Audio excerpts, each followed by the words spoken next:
하나님의 말씀 봅니다. 시편 57편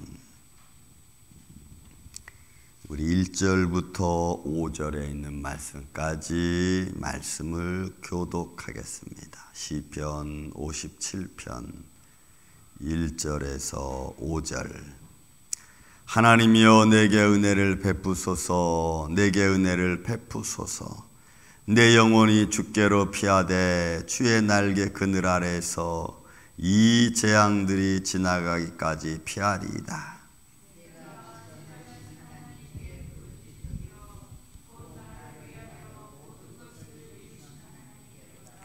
그가 하늘에서 보내사 나를 삼키려는 자의 비방에서 나를 구원하실지라. 하나님이 그의 인자와 진리를 보내시리로다.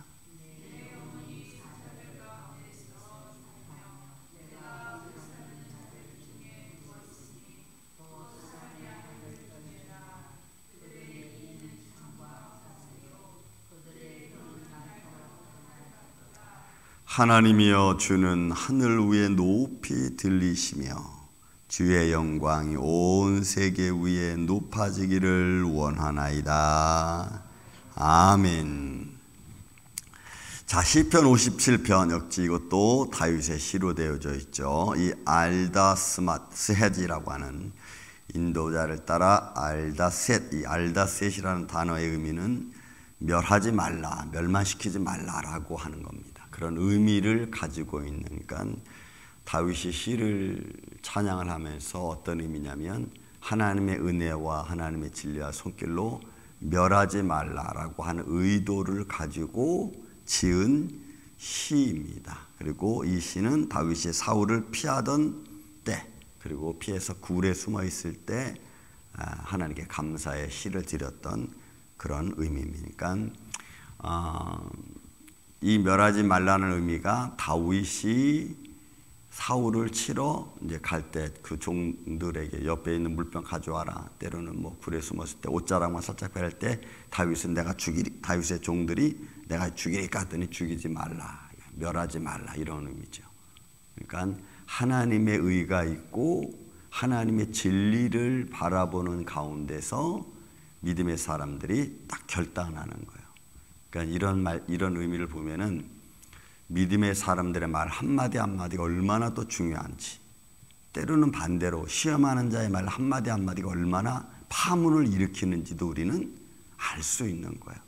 그래서 믿음의 지혜를 가진 사람들은 하나님의 은혜를 바라보면서 스탑하고 더 문제 일어날 것을 차단하는 그런 모습들이, 그런 언어 생활이 또 행동이 참 중요한 겁니다. 자, 그래서 알다셋인 것은 멸하지 말라. 그러니까 하나님이 이렇게 막으시는 그런 의미도 있는 거죠. 자, 말씀 보겠습니다. 하나님이여 내게 은혜를 베푸소서, 내게 은혜를 베푸소서. 여러분, 반복적으로 지금 말을 쓰고 있다는 의미는 강조형입니다. 하나님 내게 은혜를 베풀어 달라고 하는 간절한 마음이 있는, 우리가 생활하면서 힘들고 어려울 때에 하나님께 호소하는 그런 마음. 그래서 하나님의 은혜가 내게 충만해서 내 삶에서 일어나는 이게 파문들, 내 삶 속에서 일어나는 먼지들, 이런 것들을 좀 차분하게 해달라는 하나님의 은혜로. 그러니까 다윗의 이런 시들을 이렇게 읽다 보면은 우리 삶과 비교해 보죠. 내 삶의 환경 주위에서 막 이런저런 막 먼지 투성이 같은 것들이 막 일어나서 내 앞길을 가로막고 나를 막 힘들게 하는 이런 자질구레한 일들이 막 너무 많아, 내 주위에. 그래서 막 정신이 없을 때 하나님 내게 은혜를 베푸셔서 이런 먼지 나는 말들, 먼지 나는 일들을 좀 제하여 주세요. 막 이런 의미예요. 그러니까 하나님이여 내게 은혜를 베푸소서, 내게 은혜를 베푸소서. 내 영혼이 주께로 피하되 주의 날개 그늘 아래에서 이 재앙들이 지나기까지 피하리다. 그러니까 주님의 날개가 나를 이 모든 재앙에서 나를 가려주시고 막아주시고 덮어달라고 하는 의미입니다. 마치 독수리의 날개로다가 그의 새끼들을 품듯이, 또 닭이 또 많은 새끼들을 품어서 또 위험으로부터 막아주듯이, 이런 의미를. 그러니까 동물들이 그 새끼들을 사랑하는 그 모습은 어떤 동물인지 뭐 악어까지도 자기 새끼 사랑하는 것은 여러분 끔찍합니다. 그죠? 어떤 것인지. 그러니까 그런 의미에서 하나님의 날개 그늘 아래는 그건 사랑의 표고, 하나님의 날개 그늘은 보호의 표고, 또 어둠의 세로부터 어떤 환경으로부터 나를 막아주는 의미를 가지고 있는 그런 의미입니다. 그러니까 날 주님의 날개 그늘 아래라는 것은 평안과 나의 모든 어려움으로부터 나를 막아주는 하나님의 손길. 그래서 모든 재앙이 지나가기까지 나를 그렇게 덮어달라. 그러니까 다윗이 이런 고백을 할 때 많이 고백하잖아요. 고백하면서 늘 느끼는 게 아직도 그는 위급한 상황이 있구나. 그러니까 매일매일 부닥치고 들려오는 말들, 또 도망다니는 삶의 현장들, 이런 것들이 아직도 끝나지 않은, 그러니까 내 삶의 환경이 아직 끝나지 않은 그런 과정을 지금, 고난의 과정을 겪고 있는 그런 모습이죠. 그래서 이 재앙들이 지나기까지 내가 피하겠다. 내가 지존하신 하나님께 부르짖으며, 이 부르짖다는 것은 울부짖는 걸 말해. 큰 소리로 말하는 걸 말해요. 그러니까 막 주야 막 이러는 거죠. 주야, 통성기도하는 그런 부르짖음. 그러니까 그 부르짖음에는 안타까움이 있고 간절함이 있고 하나님을 전적으로 의지하는 그런 마음이 부르짖으며 곧 나를 위하여 모든 것을 이루시는 하나님께로. 여러분 2절 말씀이 참 멋있죠. 그 하나님께 부르짖는 그 다윗을 듣고 다윗은 뭘 생각하냐면 나를 위하여 모든 것을 이루시는 하나님. 할렐루야. 그러니까 하나님이 누구를 위해서 일하세요? 나를 위해서 일하시는. 믿습니까 여러분? 예수님의 십자가가 누구를 위한 거예요? 나를 위한. 아버지의 뜻을 이루는 것이기도 하지만 나를 위한 거예요. 그러니까 나를 평안케 하기 위한 십자가. 그러니까 다윗은 그걸 보는 거예요. 하나님의 모든 손길은 하나님의 사랑하는 자들을 위함인 줄로 믿습니다. 저와 여러분을 위함이고 또 이 교회를 위함이고 또 모든 성도들의 상처를 위함인 거예요. 그러니까 그 하나님의 넓고 큰 사랑과 위로의 그런 것들을 우리가 잘 포근하고 안전하고 평안하게 잘 만들어가는 것이 여러분 중요하지. 하나님의 위로를 착각하면 안 되고 또 하나님의 위로를 행하는 것들을 또 이상한 말로 하면 안 돼. 그러니까 푸닥거리 하면 여러분 안 되는 거예요. 우리 삶 속에. 그러니까 믿음의 은혜를 잘 다듬어서 평온하게 하는 거 이렇게 가야지. 이런 푸닥거리 치면은 난리가 나는 거죠. 옛날에, 지금은 이제 그런 게 안 나오죠. 여러분, 저는 그 솜틀집이라는 게 옛날에 있었어요. 아시죠? 솜틀집. 그 가끔 동네 가면은 솜틀집이라고 이렇게 써 있어. 근데 거기 가면요, 진짜 솜을 이렇게 무슨 이런 막 이 풍차 같은 걸 가지고 솜을 이렇게 탁 치면서 드러내기도 하고, 그 다음에 잘 다듬어서 평온하게 만들어서 그 위에다가 이런 천을 씌워가지고 이불 만들잖아요. 그러면 그 안에 먼지가 여러분 솜을 이렇게 틀면서 목화솜 타는 것. 전 그런 걸 보면서 그때 그 제가 느꼈던 그 솜틀집 가면서 이렇게 들여다보고 그렇게 쫙 펴져 있는 그 목화 틀어가지고 이렇게 쫙 펴져 있는 거 이렇게 한번 만져본 적이 있어요. 정말 부드러워. 그리고 그러다가 천을 씌워놨을 때 한번 우리 그 입잖아요. 그래서 옛날 어른들은 시집 올 때 보면은 그죠? 며느리들이 이렇게 이불 한 채 뭐 이렇게 딱 굉장히 푸근하고 따뜻하고 부드럽고 뭐 이런 거 아니에요. 근데 그런 이 하나님의 위로와 사랑과 하나님의 격려가 그렇게 다가와야 되는데, 그런 하나님의 위로와 사랑과 격려를 자꾸 푸닥거리 치면은 여러분, 자꾸 말로 하면은 그런 것들이 여러분 진정한 위로가 되지를 못해. 우리 생활이 여러분 다 똑같아요. 잘난 사람은 잘난 사람대로 잘 내버려 둬야 되는데 잘났다고 자꾸 말을 하면은 이게 잘남이 이게 사람의 인격을 자꾸 무시하게 돼요. 그러니까 그냥 이렇게 잔잔하게 흘러갈 수 있도록 여러분 내버려두는 게 여러분 참 그런 것도 지혜입니다. 제가 한국에 있을 때 그 강촌이라는 곳을 한번 갔어요.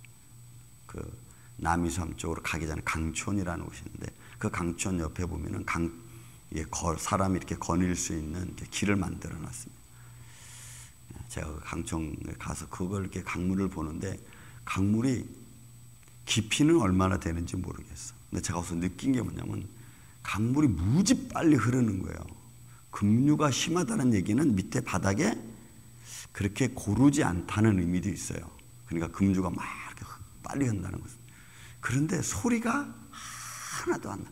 급류가 빠르면 물 흐르는 소리가 있거든요. 그런데 깊이도 있다는 거지.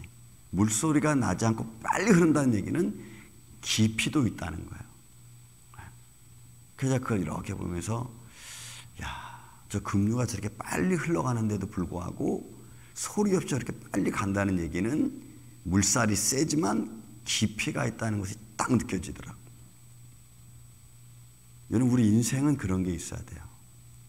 사람이 뭐 움직이는 게 힘이 있고 능력이 있고 막 이럴 때는 얕은 데서 막 푸닥거리 하면서 시냇물처럼 졸졸졸 흘러가면서 소리 나는 게 아니고 깊은 물처럼 소리 없이 쫙 흘러가면서 문제를 해결해가는 그런 영적인 파워, 보이지 않는 힘의 파워가 여러분 우리는 다 가지고 있어야 될 줄로 믿습니다. 그런 은혜가 우리 안에 있어야 돼요. 또람 흘러가듯이 막 소리내서 흘러가는 것은 좀 지쳐. 금방 가다 보면 지쳐. 그러니까 하나님이 나를 위하여 모든 것을 이루시는 하나님께 내가 부르짖는 거죠. 그 하나님은 무궁하신 하나님, 모든 것을 잠잠케 하시는 하나님, 그리고 하나님의 뜻을 이루게 하여 십자가를 내놓으신 하나님이잖아요. 근데 보세요 여러분 3절 4절 이런 말씀입니다. 고난이죠. 이제 그가 하늘에서 보내사 나를 삼키는 자, 요 나를 삼키는 자라는 의미가 아주 굉장히 비유적인 말이네. 샤프라고 하는 단어가 이게 원래는 삼키는 자는 숨이 헐떡거리고 어느 정도 헐떡거리냐면 여인이 해산하는 여인이 고통이 아픔처럼 막 헐떡거리는 걸 말해. 그러니까 나를 삼키는 자 이런 헐떡거림인데 이게 하늘에 보내줬으니까 하나님의 진노의 모습을 이렇게 표현을 하는 거예요. 그리고 하나님의 진노의 영광의 모습이 막 이렇게 나오는 것처럼 나를 시험하는 자가 나를 삼키려고 하는 자가 이런 모습으로 내게 달려오는 거예요. 그러니 여러분 우는 사자처럼 달려오는 것과 여러분이 같은 의미를 어떻게 볼 수가 있어. 그러니까 어둠의 세력이 나를 그렇게 막 몰아치는 거죠. 막 몰아치는 거예요. 이런 것들은 여러분 이 비방에서 나를 구원하실지라 이 하라프라고 하는 것도 말이에요. 조롱하고 비방하고 무시하고 모욕을 던지고 막 이러는 거예요. 그러니까 여러분 우리는 가만히 있어도 모욕을 받을 수 있고 가만히 가면서도 조롱을 받을 수 있고 여러분 우리 그렇잖아요.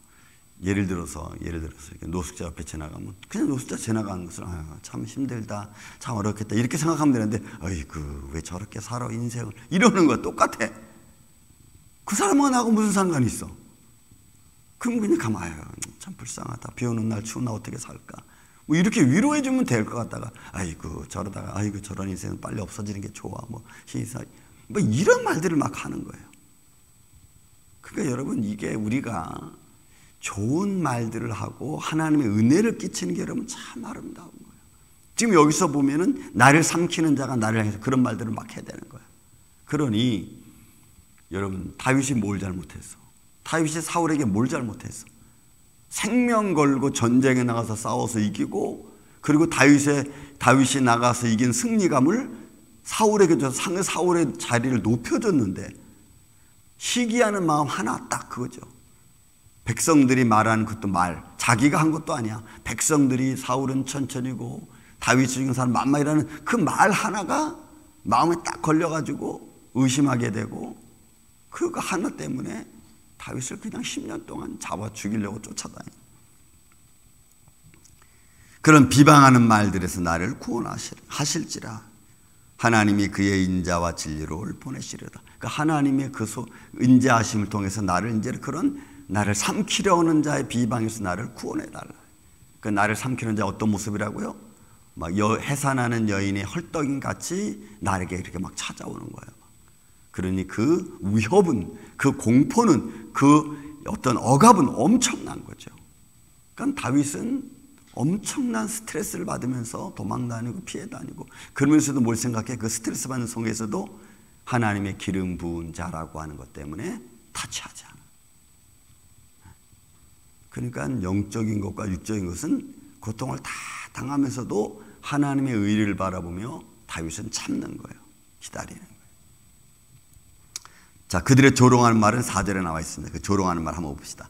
내 영혼이 사자들 가운데 살며, 그러니까 내 영혼이 사자들, 우는 사자들 가운데 있고, 내가 불사르는 자들 중에 누웠으니, 여러분 이게 막, 그러니까 자기의 영혼이, 자기의 삶이 지금 이런 상황 가운데 놓여 있는 거예요. 사자들 가운데 있고, 불사르는 자들 가운데 놓여 있고, 사람의 아들들 중에 있고, 그 다음에 그들의 이는 창과 화살과 그의 혀는 날카로운 칼 같아.